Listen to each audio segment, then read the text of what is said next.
A História da Matemática. Versão brasileira São de Vera Cruz Estúdios. Distribuição Sinapse.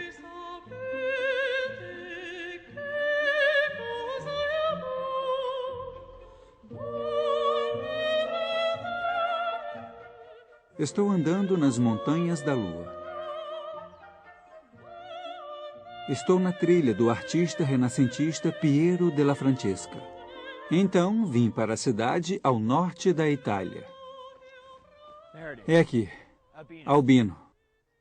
Eu vim ver alguns dos melhores trabalhos de Piero, obras-primas na arte e obras-primas também na matemática. Os artistas e arquitetos do Renascimento trouxeram de volta o uso da perspectiva, a técnica que havia sido perdida há 1000 anos. Mas usá-la corretamente acabou sendo mais difícil do que eles imaginaram. Piero foi o primeiro grande pintor a entender perfeitamente a perspectiva, e isso porque ele era matemático, além de artista. Eu vim aqui para ver sua obra-prima, a Flagelação, mas houve um problema. Eu vi o quadro e ele é uma pintura absolutamente impressionante. Mas, infelizmente, por vários motivos, não podemos filmar lá dentro. Mas esse é um programa sobre matemática e não sobre arte. Então, usei um pouco de matemática para dar vida a esse quadro. Não podemos ir até o quadro, mas podemos fazer o quadro vir até nós. O problema da perspectiva é como representar o mundo tridimensional numa tela bidimensional. Para dar uma sensação de profundidade, uma sensação de 3 dimensões, Piero usou a matemática. De que tamanho ele pinta Jesus? Esse grupo de homens aqui está a determinada distância desses homens em primeiro plano. Se estiver errada, a ilusão da perspectiva é destruída. Não é nada simples representar um mundo tridimensional com precisão numa superfície bidimensional. Olha como as linhas paralelas no mundo tridimensional não são mais paralelas na tela bidimensional, mas se encontram num ponto de fuga. E os ladrilhos do quadro são, na verdade, assim.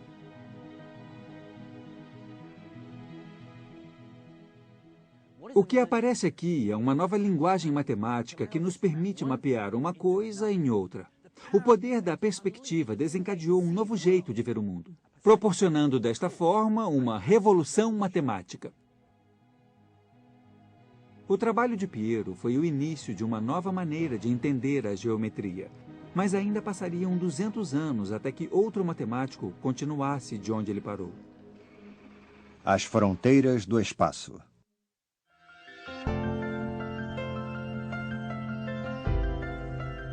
Nossa jornada veio para o norte.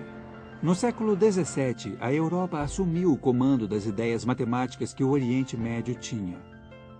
Grandes passos foram dados na geometria dos objetos fixos no tempo e no espaço. Na França, na Alemanha, na Holanda e na Grã-Bretanha, a corrida agora era para o entendimento da matemática de objetos em movimento. E a busca por essa nova matemática começou aqui, nessa aldeia no centro da França. Descartes. Só os franceses dariam o nome de um matemático a uma cidade. Imagine na Inglaterra uma cidade chamada Newton, ou Boole, ou Cayley. Não, eu acho que não. Mas na França, eles realmente valorizam os matemáticos. Essa é a cidade de Descartes, no Vale do Loire. Ela recebeu o nome do famoso filósofo e matemático há 200 anos. Descartes nasceu aqui em 1596. Uma criança doente que perdeu sua mãe ainda muito jovem. Assim, ele pôde ficar na cama todas as manhãs até às 11 horas, uma prática que se manteve por toda a sua vida. Para fazer matemática, às vezes você tem que esquecer as distrações e mergulhar num mundo de formas e padrões.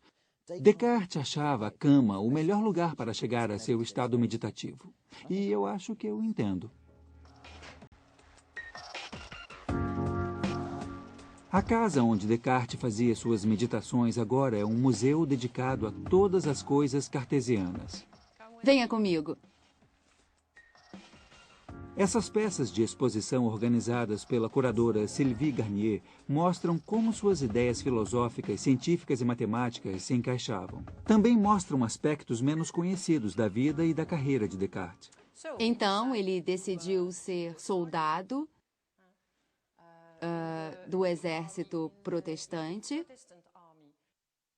e também do exército católico. Não havia problema para ele, porque ele não era patriota. Sylvie está sendo delicada. Descartes, na verdade, era um mercenário. Ele lutou pelos protestantes alemães, pelos católicos franceses e por quem mais o pagasse. Numa manhã de outono, em 1628, ele estava no exército da Bavária, acampando às margens de um rio gelado. A inspiração geralmente aparece em lugares muito estranhos. Contam uma história de que Descartes não pôde dormir uma noite porque ficou acordado até tarde. Ou talvez tivesse comemorado o dia de São Martin e bebeu demais. Ele tinha problemas em mente, estava pensando em seu tema preferido na filosofia, mas que achava muito frustrante. Como é que se pode saber alguma coisa? Então entrou em um sonho. E nele compreendeu que o segredo era calcar a filosofia nos fatos indiscutíveis da matemática. Ele percebeu que os números varreriam as teias da incerteza. Ele queria publicar todas as suas ideias radicais, mas ficou preocupado sobre como elas seriam recebidas na França Católica. Então fez suas malas e foi embora. Descartes encontrou um lar aqui na Holanda. Ele foi um dos campeões da nova revolução científica que rejeitou a visão dominante de que o Sol girava em torno da Terra, uma opinião que havia deixado cientistas como Galileu em grandes apuros com o Vaticano. Descartes percebeu que aqui, entre os protestantes holandeses, ele estaria seguro, principalmente na antiga cidade universitária de Leiden, onde valorizavam a matemática e a ciência. Eu também vim a Leiden. Infelizmente, cheguei tarde. Oi! Desculpe o meu atraso, é que o pneu furou e eu acabei levando mais tempo. Pedalando? Vim. Nossa, senta aí. Henk Bose é um dos estudiosos cartesianos mais ilustres da Europa. Ele não se surpreende de um estudioso francês ter vindo parar em Leiden. Ele veio conversar com pessoas e algumas foram abertas às suas ideias. E não eram só sobre matemática, mas especialmente sobre mecânica. Ele fundiu a álgebra e a geometria. Sei. Então você podia ter fórmulas e figuras e seguir de uma para outra. Então é um tipo de dicionário entre as duas que fornece Esse dicionário, que finalmente foi publicado aqui na Holanda em 1637, incluía ideias filosóficas controversas. Mas o pensamento mais radical estava no apêndice, uma proposta de se unir a álgebra à geometria. Cada ponto em duas dimensões pode ser descrito por dois números. Um dá a localização horizontal e o outro dá o ponto da localização vertical. Quando o ponto se movimenta em círculo, essas coordenadas mudam. Mas podemos escrever uma equação que identifica a mudança de valor desses números em qualquer ponto da figura. De repente, a geometria se transformou em álgebra. Usando essa transformação da geometria em números, você pode dizer, por exemplo, se a curva nessa ponte é parte de um círculo ou não. Não precisava usar os olhos, só as equações da curva revelariam seus segredos. Mas não para por aí. Descartes tinha aberto a possibilidade de navegar por geometrias em mais dimensões. Mundos que nossos olhos nunca verão, mas essenciais à tecnologia e à física modernas. Não há dúvidas de que Descartes foi um dos gigantes da matemática. Infelizmente, ele não era o melhor dos homens. Acho que ele não era uma pessoa fácil. Ele era muito preocupado com a própria imagem.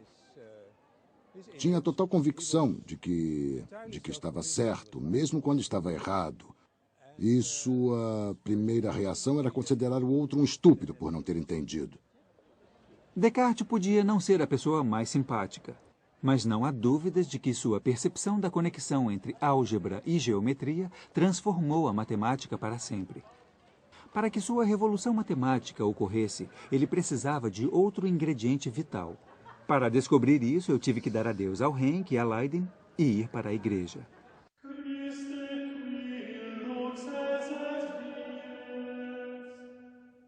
Não sou religioso, mas não há dúvidas de que muitos matemáticos do tempo de Descartes tinham fortes convicções religiosas. Talvez seja só coincidência, Mas talvez seja porque matemática e religião são ideias que formam um conjunto indiscutível de axiomas. 1 mais 1 é igual a 2. Deus existe. Acho que sei em qual desses axiomas eu acredito. No século XVII, um monge parisiense frequentou a mesma escola de Descartes. Ele amava a matemática tanto quanto amava Deus, e via a matemática e a ciência como evidências da existência de Deus. Marin Mersenne era um grande matemático. Uma de suas descobertas sobre números primos levou seu nome. Mas ele também é reconhecido por sua correspondência. De seu mosteiro em Paris, Mersenne agia como um ás da internet do século XVII, recebendo e também transmitindo ideias. Não é muito diferente agora. Ficamos como monges matemáticos pensando em nossas ideias e depois enviando uma mensagem a um colega, esperando uma resposta. Havia um espírito de comunicação matemática na Europa do século XVII que não existia desde os gregos. Mersenne insistia que as pessoas lessem o novo trabalho de Descartes sobre geometria. Ele também fez algo tão importante quanto publicou as novas descobertas sobre as propriedades dos números, feitas por um amador desconhecido que acabaria rivalizando com Descartes como o maior matemático de seu tempo, Pierre de Fermat. Jogos Matemáticos, Instituto de Pesquisa para o Ensino de Matemática. Aqui em Beaumont-de-Lomagne, perto de Toulouse, moradores e visitantes vieram celebrar a vida e o trabalho do filho mais ilustre da cidade. Mas eu não sei bem o que esses gladiadores fazem aqui. E a aparição desse camelo também é uma surpresa. O próprio homem teria aprovado a ideia de usar a diversão e os jogos para aumentar o interesse pela matemática. Diferente do aristocrático Descartes, Fermat não consideraria inútil ou trivial criar um festival da matemática. Matemática em ação. É bonito. Bem legal. A maior contribuição de Fermat à matemática foi inventar a teoria moderna dos números. Ele criou uma ampla gama de conjecturas e teoremas sobre números, incluindo seu famoso último teorema, a prova que intrigou matemáticos por mais de 350 anos. Mas pouco me ajuda agora. Separá-las é a parte fácil, juntar que é a mais difícil. Tá bom, quantas peças eu tenho? Tenho 6 peças. Acho que preciso dar alguma simetria a isso. Acho que ele vai me dizer como fazer isso e eu não quero ver. Eu odeio que me digam como resolver um problema. Não vou olhar. Ele está rindo de mim agora. Porque não consigo. É muito injusto. Vamos lá. Posso juntar? Já arrivei! Consegui! Essa é a emoção de se fazer matemática. Quando as coisas se encaixam e, de repente, você vê a resposta certa. Incrivelmente, Fermat só se entregava à matemática em seu tempo livre. De dia, ele era juiz. Lutar com problemas matemáticos era seu hobby e sua paixão. O maravilhoso na matemática é que você pode fazê-la em qualquer lugar. Não precisa de um laboratório e nem precisa de uma biblioteca. Fermat fazia a maior parte de seus trabalhos na mesa da cozinha, rezando em sua igreja local ou aqui em cima desse telhado. Ele podia parecer um amador, mas levava sua matemática muito a sério. Fermat conseguiu encontrar vários novos padrões nos números que desafiaram matemáticos durante séculos. Um dos meus teoremas preferidos de Fermat tem tudo a ver com números primos. Se você tem um número primo que, quando dividido por 4, deixa resto 1, Fermat mostrou que você pode sempre reescrever esse número com 2 números ao quadrado somados. Por exemplo, eu tenho 13 dentes de alho aqui, um número primo que, quando eu divido por 4, resta 1.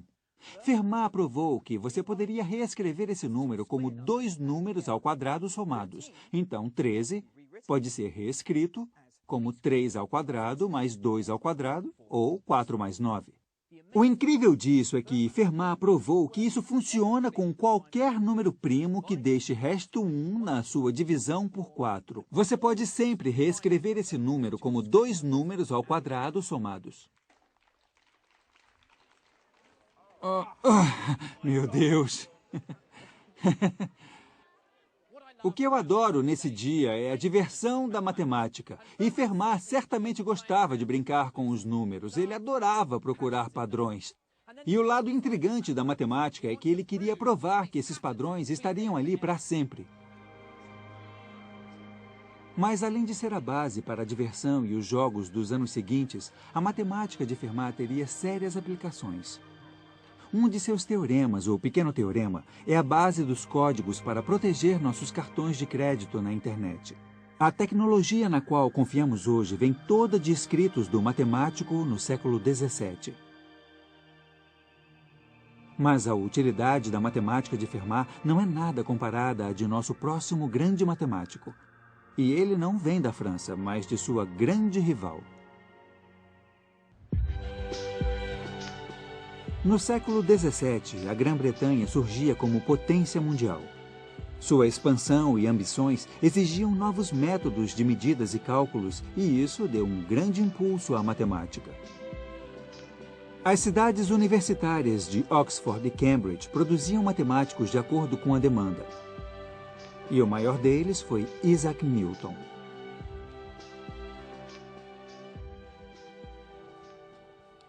Estou aqui em Grantham, onde Isaac Newton cresceu e todos têm muito orgulho dele. Tem uma maravilhosa estátua dele e até um shopping center, o Isaac Newton Shopping Center, com um logotipo de uma maçã.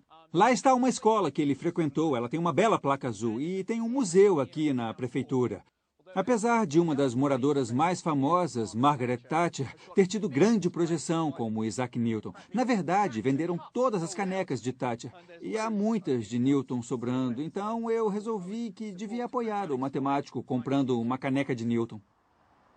A matemática de Newton precisa de apoio. Newton é muito famoso por aqui. Sim. Você sabe por que ele é famoso? Não.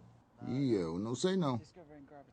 Gravidade? Descobrir a gravidade. Gravidade? Árvore e tudo aquilo. É? Gravidade. Gravidade? E isso resume tudo. Se as pessoas sabem do trabalho de Newton, é por causa da física e suas leis da gravidade e do movimento, não da sua matemática. Desculpe, eu estou com Está com pressa? Tá bom.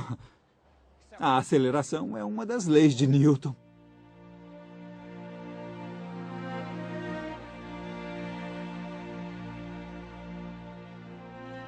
"13 quilômetros ao sul de Grantham, na cidade de Oxford, onde Newton nasceu, eu conheci uma pessoa que partilha da minha paixão pela sua matemática. Essa é a casa. Nossa, é linda. Jack Stedall é uma fã de Newton e quer muito me mostrar a casa onde ele foi criado. Aqui é o que se pode chamar de sala de jantar. Eu tenho certeza de que não chamavam assim, mas é a sala onde eles comiam perto Sei. da cozinha. Linda Claro lareira. que devia haver fogo aí. Nossa, quem E dera, era ali está que frio. ele meio- Seu pai era um fazendeiro iletrado que morreu pouco antes de Newton nascer. Senão, o destino do jovem Isaac teria sido muito diferente. E aqui é o quarto dele. Ah, que bonito. É aconchegante. Eles preservaram muito bem. Tem uma É. sensação de realidade, de voltar no tempo. tem sim. Eu vejo que ele era bagunceiro como eu. Olha o estado da cama. Acho que deixei minha cama assim hoje de manhã. Newton odiava seu padrasto. Mas foi esse homem que fez com que ele se tornasse um matemático e não um criador de ovelhas. Eu acho que ele não era uma criança notável. Então há esperança para É. todas as crianças por aí, né? Eu acho que ele teve um currículo escolar mediano. Tinha poucos amigos. Acho que eu não faria questão de conhecê-lo. Mas adoro a matemática dele. Ela é maravilhosa. Newton voltou de Cambridge a Lincolnshire durante a Grande Praga de 1665, quando tinha apenas 22 anos. Em 2 milagrosos anos, ele desenvolveu aqui a teoria da luz, descobriu a gravitação e rascunhou uma abordagem revolucionária da matemática, o cálculo. Funciona assim. Eu vou acelerar esse carro de 0 a 100 o mais rápido que eu puder. O velocímetro mostra que as velocidades mudam o tempo todo, mas essa é apenas uma média. Como eu posso dizer precisamente qual é a minha velocidade em cada instante? Veja como. Enquanto o carro corre pela estrada, podemos desenhar um gráfico em cima dela com a altura em cada ponto da estrada, mostrando quanto tempo o carro levou para chegar àquele ponto. Eu posso calcular a média de velocidade entre 2 pontos A e B na minha viagem, registrando a distância percorrida e dividindo pelo tempo que eu levei para chegar de um ponto a outro. Mas e a velocidade exata do primeiro ponto A? Se eu aproximar o ponto B até o primeiro ponto, tenho um período de tempo menor e a velocidade se aproxima do verdadeiro valor. Mas, no momento, parece que eu vou calcular 0 dividido por 0. O cálculo permite que isso faça sentido. Ele permite que a gente saiba a velocidade exata e também a distância precisa percorrida em qualquer momento no tempo. Isso dá sentido às coisas às quais não damos importância. Isso. Se eu deixo cair essa maçã, A distância e a velocidade estão mudando e o cálculo pode lidar com tudo isso. o que contrasta com os gregos, a Grécia tem uma geometria bastante estática. Isso. Então, bom, Isso. então o cálculo é usado por todo engenheiro e físico porque ele pode Perfeitamente, descrever é, o mundo isso. em movimento. Isso. É o único jeito de você lidar com a matemática do movimento ou da mudança. Há muita matemática nessa maçã. Eu vou comer. O cálculo de Newton nos permite entender o mundo em mutação, as órbitas dos planetas, os movimentos de fluidos. Através da força do cálculo, podemos ter um modo de descrever com precisão matemática o complexo e movimentado mundo natural.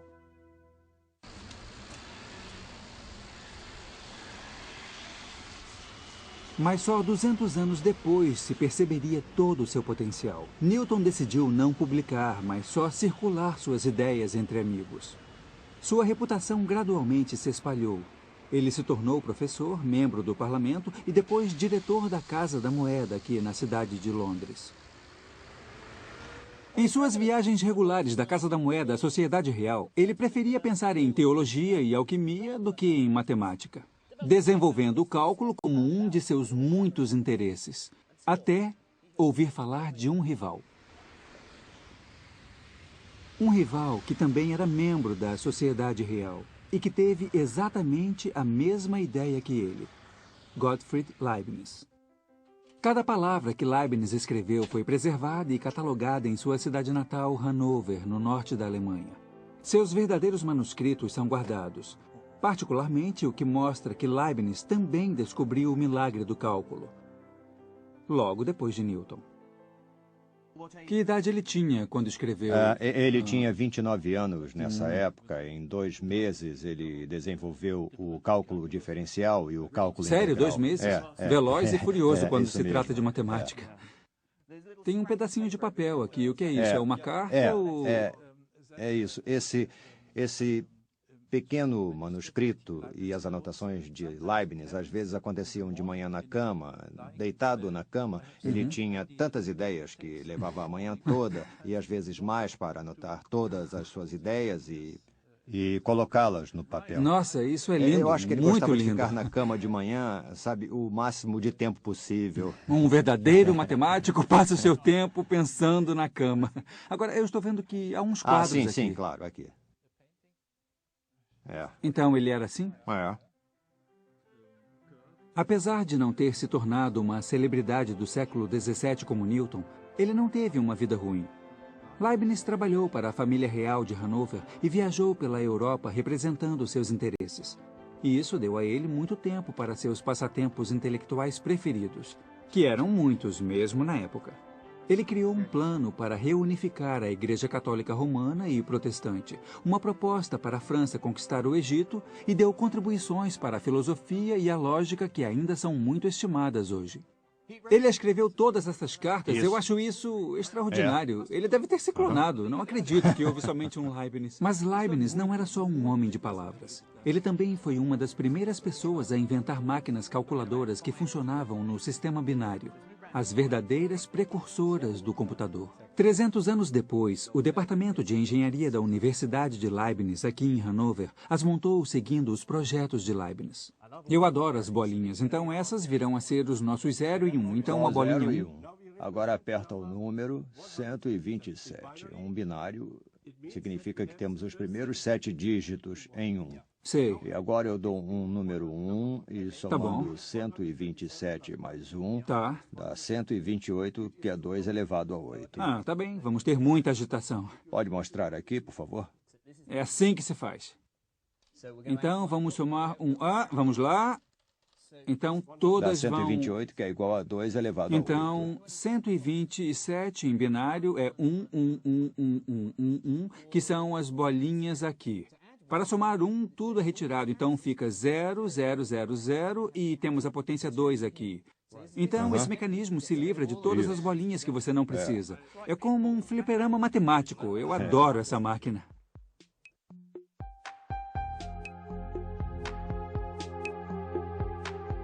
Depois de um dia de trabalho duro, Leibniz geralmente vinha aqui aos famosos jardins de Herrenhausen. Agora no meio de Hanover, mas na época ficava nos limites da cidade.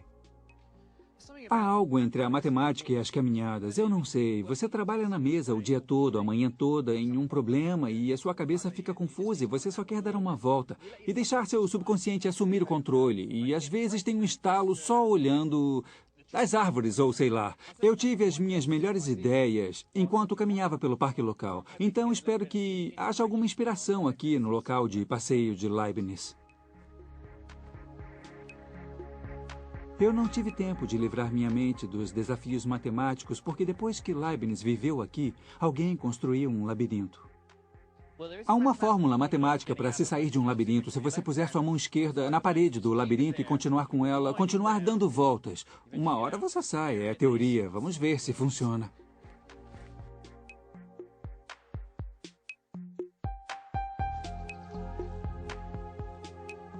Leibniz não teve essas distrações. Em 5 anos, ele trabalhou nos detalhes do cálculo, aparentemente independente de Newton, apesar de saber sobre o trabalho dele. Mas diferente de Newton, Leibniz tinha satisfação em tornar público o seu trabalho. Então, matemáticos de toda a Europa souberam do cálculo primeiro por ele e não por Newton. E foi aí que todos os problemas começaram. Em toda a história da matemática, sempre houve muitas disputas por pioneirismos. Isso pode até parecer banal e infantil, mas queremos que nosso nome esteja naquele teorema. Essa é a nossa chance de um pouco de imortalidade, porque esse teorema vai durar para sempre. E é por isso que dedicamos tanto tempo tentando desvendar essas coisas. Porque, de certa forma, não acreditamos que alguém mais vai pensar nele ao mesmo tempo que nós. Esses são os nossos teoremas, nossos filhos, e não queremos dividir o mérito. Em Londres, Newton certamente não queria dividir o mérito com Leibniz, que ele considerava um arrogante de Hanover. Depois de anos de asperezas e acusações, foi pedido que a Sociedade Real em Londres se decidisse a respeito. A Sociedade Real deu a Newton o crédito pela primeira descoberta do cálculo e a Leibniz o crédito pela primeira publicação. Mas em seu julgamento final, Leibniz foi acusado de plágio. No entanto, isso pode ter a ver com o fato de o relatório ter sido escrito por seu presidente, um tal de Sir Isaac Newton. Leibniz ficou incrivelmente magoado. Ele admirava Newton e nunca se recuperou. Morreu em 1716 e Newton viveu por mais 11 anos e foi enterrado na grandeza da abadia de Westminster. O memorial de Leibniz, em comparação, está aqui nessa pequena igreja em Hanover. A ironia é que, geralmente, é a matemática de Leibniz que triunfa, não a de Newton. Sou um grande fã de Leibniz. Frequentemente, as revoluções na matemática são na produção da linguagem certa para capturar uma nova visão. E nisso, Leibniz era muito bom. A notação de Leibniz, sua maneira de escrever os cálculos, capturava seu verdadeiro espírito. Ainda é ela que usamos na matemática hoje. A notação de Newton era, para muitos matemáticos, desajeitada e difícil de usar. Então, enquanto os matemáticos britânicos se perdiam, a história da matemática se mudava para o coração da Europa, na Basileia.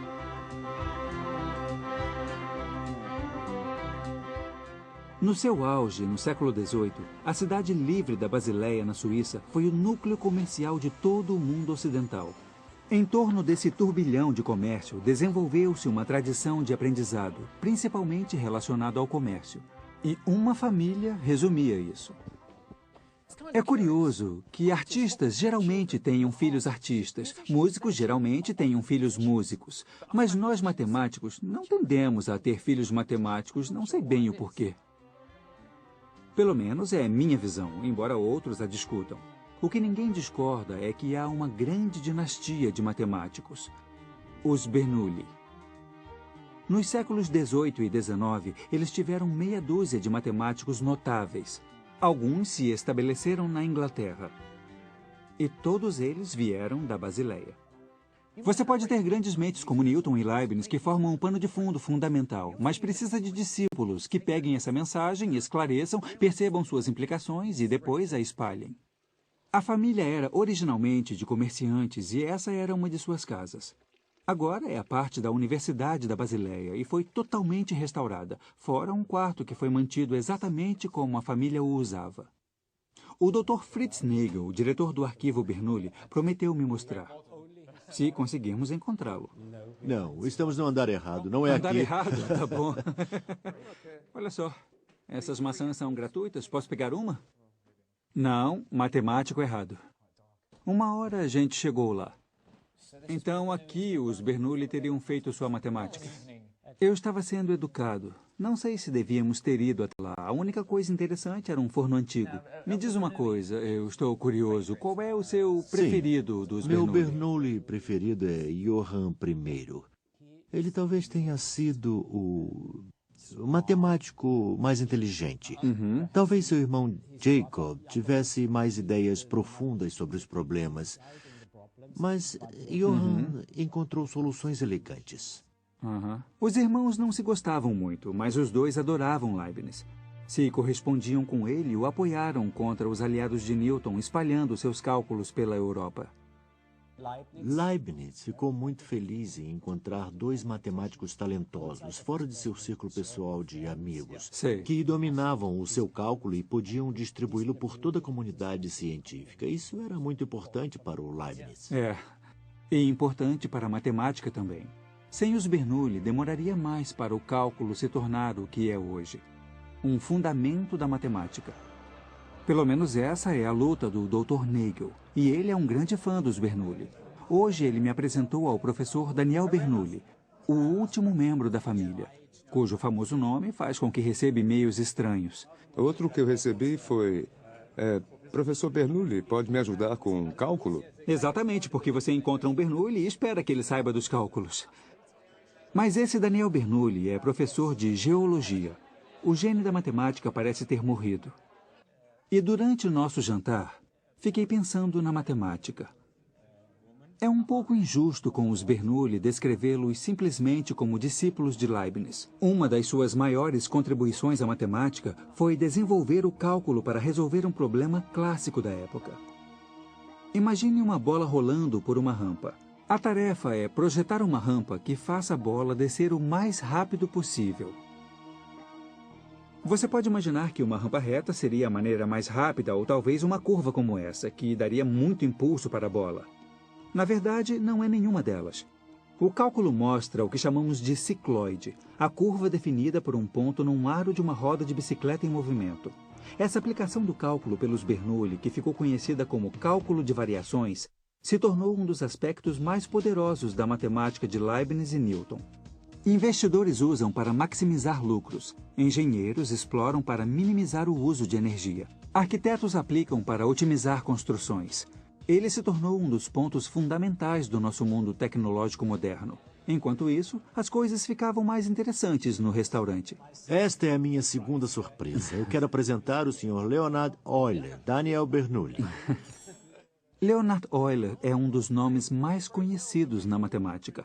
Esse Leonhard é um descendente do original, um aluno proeminente de Johann Bernoulli. Eu sou a 9ª geração e o 4º Leonhard da nossa família, depois do primeiro Leonhard Euler, o matemático. Essa é a história. Sei, e você é matemático? Na verdade, eu sou analista de negócios, mas eu posso bancar o matemático com o nome que eu tenho. Todo mundo deve esperar que você prove a teoria de Riemann. Está no sangue, né? Talvez seja por isso que Leonhard decidiu não seguir os passos de seu ilustre ancestral. Ele teria muito que provar.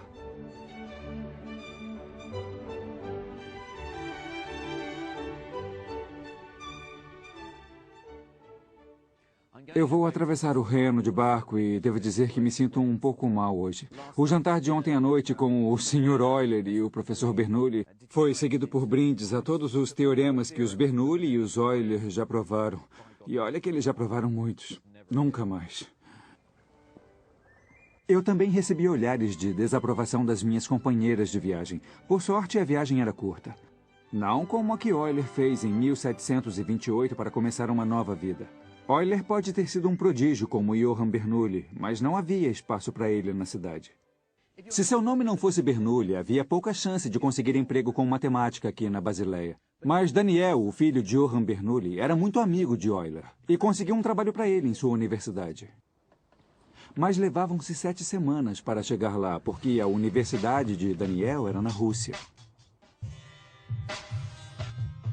Não era uma casa com força intelectual como Berlim ou Paris, mas São Petersburgo não era inexperiente no século XVIII.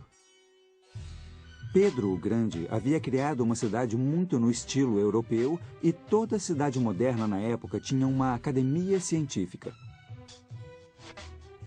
A Academia de Ciências da Rússia agora é um museu e inclui várias salas cheias de curiosidades grotescas que geralmente ficam fora de exposições públicas no Ocidente.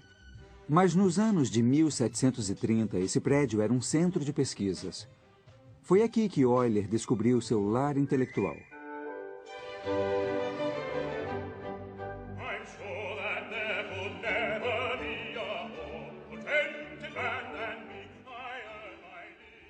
Muitas das ideias que transbordavam na época, cálculo de variações, a teoria dos números de Fermat, se cristalizavam nas mãos de Euler.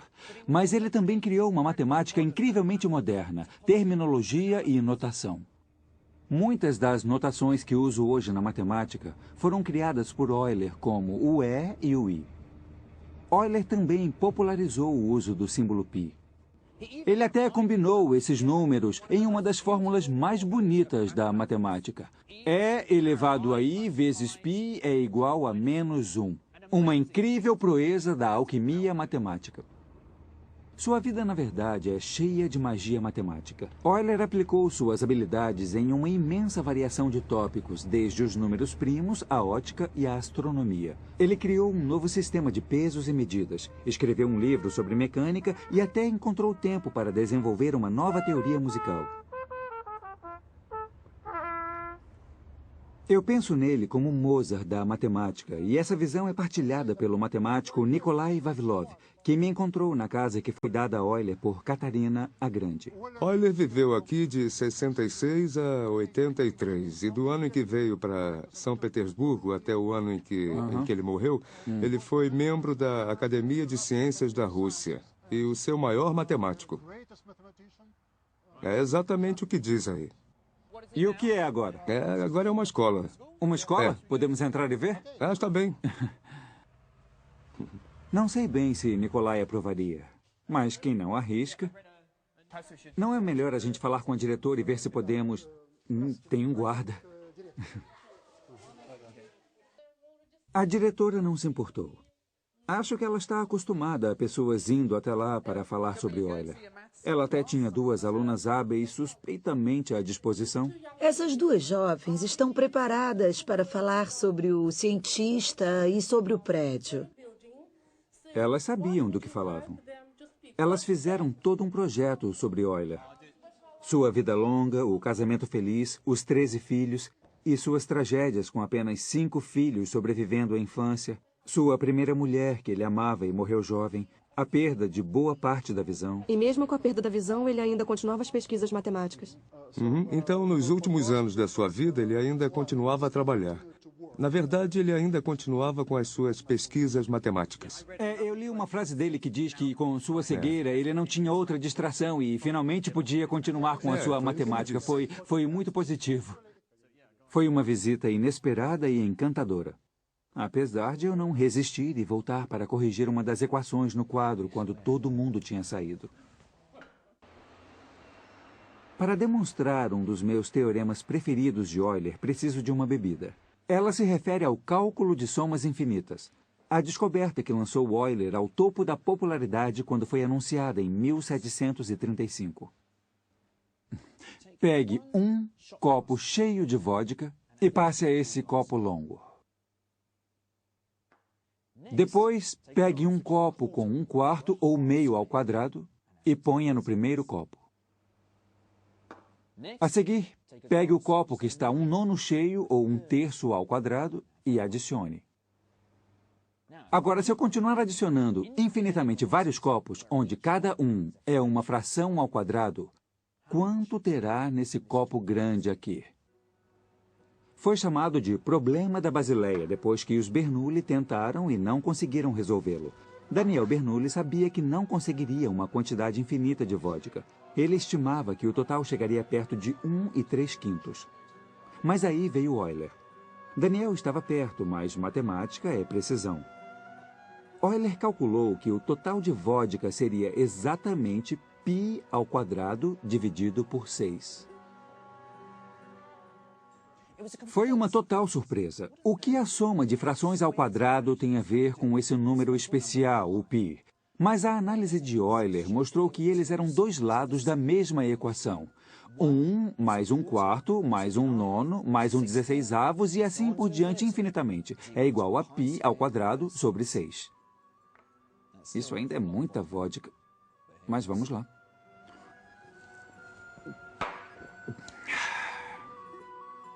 Euler certamente seria difícil de ser seguido. Matemáticos de 2 países tentaram. Tanto a França quanto a Alemanha estavam no meio da era das revoluções que varreu a Europa no final do século XVIII. Ambas precisavam desesperadamente de matemáticos, mas os apoiaram de maneira diferente. Aqui na França, a Revolução enfatizava a utilidade da matemática. Napoleão reconheceu que, se você quer as melhores máquinas militares, os melhores armamentos, precisa dos melhores matemáticos.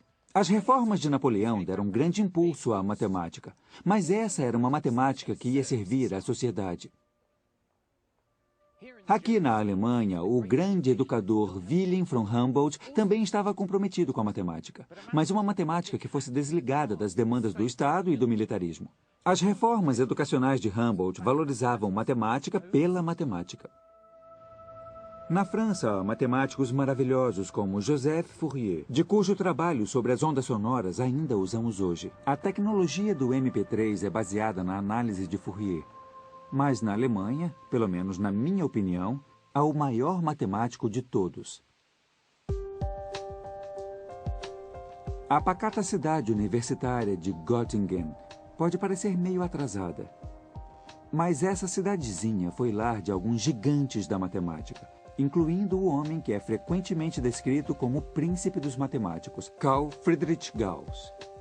No entanto, poucas pessoas além dos matemáticos sabem algo sobre ele. A resposta foi não em Paris. Você sabe quem é Carl Friedrich Gauss? Não. Não? Friedrich Gauss. Não, em Oxford. Gauss. Não faço ideia. Não faz ideia? Eu acho que dizem não até na Alemanha moderna. Não? Tá bom. Eu não sei. Não sabe? Mas em Göttingen, todo mundo sabe quem é Gauss, o herói local. Seu pai era pedreiro e era provável que Gauss se tornasse um também.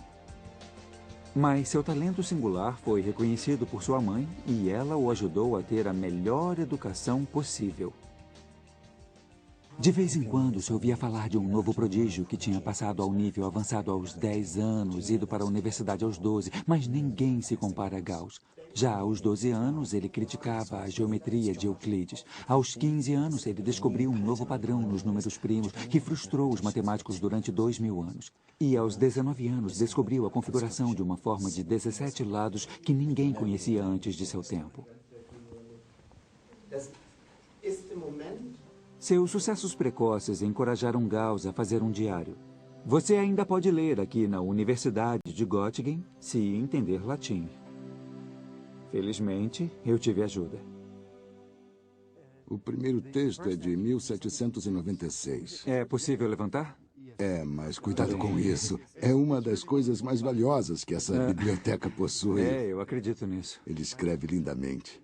É esteticamente muito agradável. É sim. Mesmo para quem não entende o que está escrito, acha bonito de olhar. Mas eu vou colocar no lugar porque é muito delicado. O diário prova que algumas ideias de Gauss estavam 100 anos à frente de seu tempo. Aqui estão os sinais e inteiros. Um tipo de matemática bem diferente. Isso. Essas foram as primeiras abordagens da teoria das funções elípticas, que foi uma das suas maiores descobertas. Então já está ficando bem sofisticado. E aqui você vê algo que é basicamente o aparecimento da função zeta de Riemann. Nossa, meu Deus. É muito impressionante. A função zeta se tornou um elemento vital atualmente para se entender a distribuição dos blocos construtores de todos os números primos. Tem um lugar aqui no diário em que ele diz: fiz uma descoberta maravilhosa hoje. E, aliás, o meu filho nasceu. Vemos as prioridades dele. É mesmo. Acho que eu conheço alguns matemáticos assim também. As minhas prioridades pelo resto da tarde estavam claras. Eu precisava de outra caminhada. Felizmente, Göttingen é rodeada de boas trilhas em bosques. Era o local ideal para eu pensar mais sobre as descobertas de Gauss.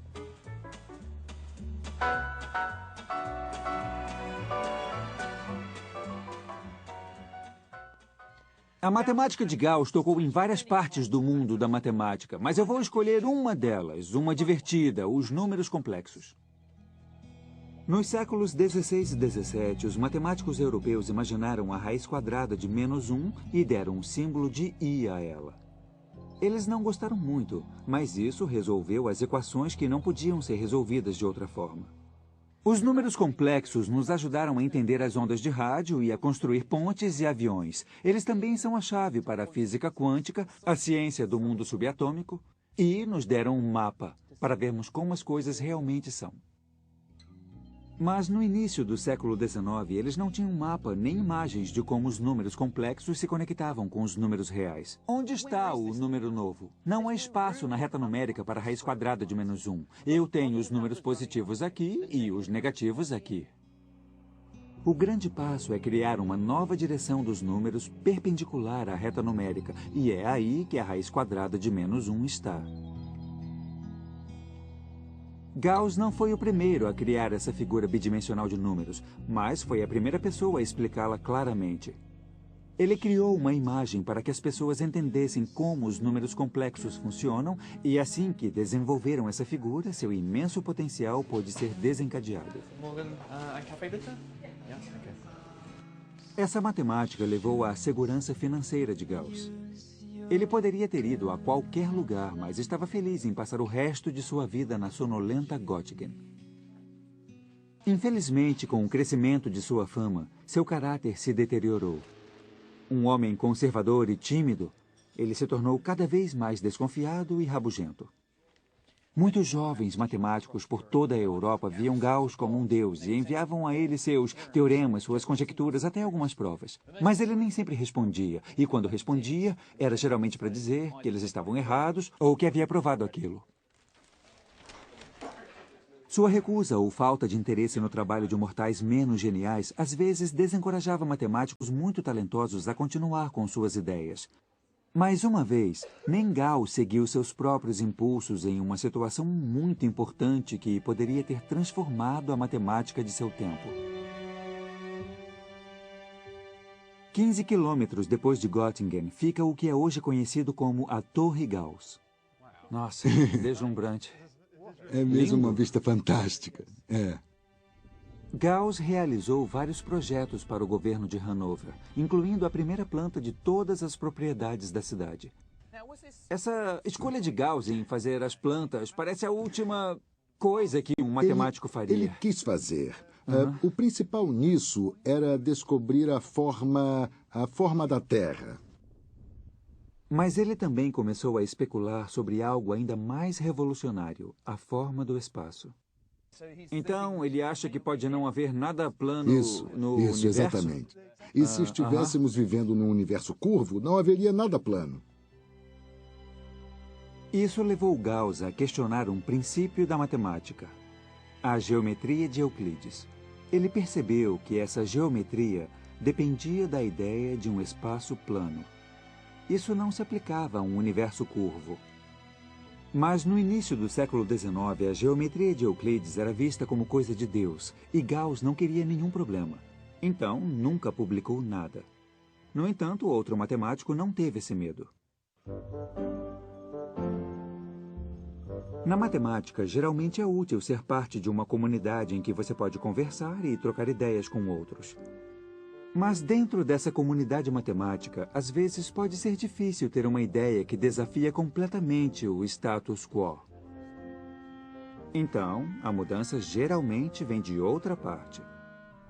Matemáticos podem surgir em lugares bastante estranhos. Eu estou na Transilvânia, que é bastante apropriada porque eu estou buscando um lobo solitário. János Bolyai passou a maior parte de sua vida centenas de quilômetros distante dos centros de excelência em matemática. Esse é o único retrato dele que eu pude encontrar. Infelizmente, esse não é ele. É uma imagem que o Partido Comunista da Romênia começou a circular quando as pessoas se interessaram nas teorias de Bolyai nos anos 70. Eles não encontraram uma imagem de János, então substituíram a foto pela de outra pessoa. Nascido em 1802, János era filho de Farkas Bolyai, que era professor de matemática. Ele percebeu que seu filho era um prodígio da matemática. Então, escreveu ao seu velho amigo Carl Friedrich Gauss, pedindo que ele desse aulas ao garoto. Infelizmente, Gauss recusou. Então, ao invés de se tornar um matemático profissional, János entrou para o exército. Mas a matemática continuou sendo seu primeiro amor. Talvez exista algo no ar aqui, porque Bolyai continuou fazendo matemática em seu tempo livre. Ele começou a explorar o que chamava de geometrias complexas, onde os ângulos dos triângulos somavam menos de 180. O incrível é que essa geometria imaginária tem total sentido matemático. A nova geometria de Bolyai se tornou conhecida como geometria hiperbólica. A melhor maneira de imaginá-la é com uma imagem de uma esfera espelhada, em que as linhas curvas se apoiam umas nas outras. É difícil representá-la, já que estamos acostumados a viver em um espaço que parece ser reto e plano. Em sua cidade natal de Targumures, eu fui procurar mais sobre a matemática revolucionária de Bolyai. Sua memória é certamente reverenciada aqui. O museu contém uma coleção de artefatos relacionados a Bolyai, alguns podendo ser considerados visivelmente da Transilvânia. Ainda tem cabelo nele, é um pouco horripilante, né? Mas o objeto que eu mais gosto aqui é uma linda maquete da geometria de Bolyai. Você tem a menor distância entre este ponto e aquele ponto se ficar nessa superfície. Não é uma linha reta, mas essa curva que se inclina no triângulo. Então aqui está a superfície em que as menores distâncias que definem o triângulo somam 180. Bolyai publicou seu trabalho em 1831 e o pai enviou uma cópia ao velho amigo Gauss. Gauss escreveu de volta dando imediatamente sua aprovação. Mas Gauss se recusou a elogiar o jovem Bolyai porque disse que devia elogiar só a si mesmo. Ele havia trabalhado nisso aproximadamente uma década antes. Na verdade, há uma carta de Gauss para outro amigo em que ele diz que vê esse jovem geômetra como um gênio de primeira ordem. Mas Gauss nunca pensou em dizer isso a Bolyai, e o jovem János ficou completamente desanimado. Outro impacto logo viria. Alguém desenvolveu exatamente a mesma ideia e a publicou 2 anos antes, o matemático russo Nikolai Lobachevsky. Depois disso veio a derrocada de Bolyai. Sem reconhecimento ou carreira, ele não publicou mais nada, até que ele ficou um pouco louco. Em 1860, János Bolyai morreu na obscuridade. Gauss, em contrapartida, foi celebrado depois de sua morte. Uma universidade, as unidades usadas para medir a indução magnética e até uma cratera na Lua receberam o seu nome. Durante sua vida, Gauss deu apoio a poucos matemáticos. Mas uma exceção foi outro gigante matemático de Göttingen, Bernhard Riemann.